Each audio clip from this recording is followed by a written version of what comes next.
विभिन्न राजनीतिक दल के प्रतिनिधि के रूप में, वित्त मंत्री के रूप में सभी वित्त मंत्री उस जीएसटी काउंसिल के मेंबर हैं।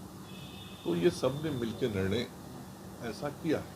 नमस्कार, आप देख रहे हैं लाइव सिटीज। मैं हूं आपके साथ शिवम। देश में आज़ादी के बाद अब अनाजों पर भी टैक्स लगेगा। आपको बता दें कि जीएसटी काउंसिल के द्वारा 5% जो जीएसटी चार्जेस है वो अब अनाज जैसे कि आटा, चावल, दही, दूध पर लगाया गया है, जिसके बाद जो महंगाई है वो भी बढ़ गई है। ऐसे में जब हमने बिहार सरकार के स्वास्थ्य मंत्री मंगल पांडे से जिस तरह से अनाजों पर जीएसटी लगाया गया है उस पर बात की, तो इस मुद्दे पर क्या कुछ कह रहे हैं बिहार सरकार के स्वास्थ्य मंत्री मंगल पांडे, पहले आप वो सुने।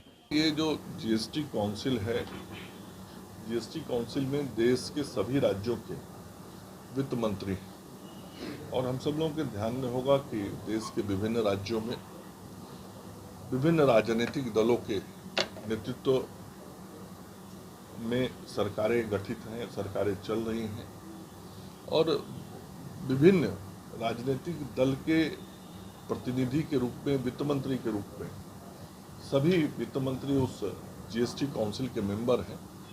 तो ये सब ने मिलकर निर्णय ऐसा किया है। आम लोगों पर भी फर्क पड़ेगा। सीतामढ़ी में एक मामला आया है।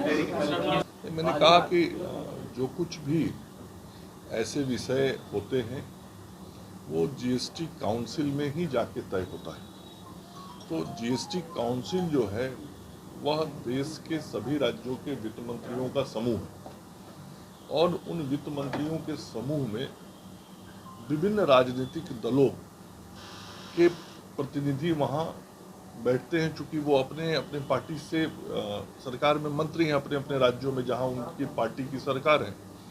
तो ये सभी ने मिलकर निर्णय किया है।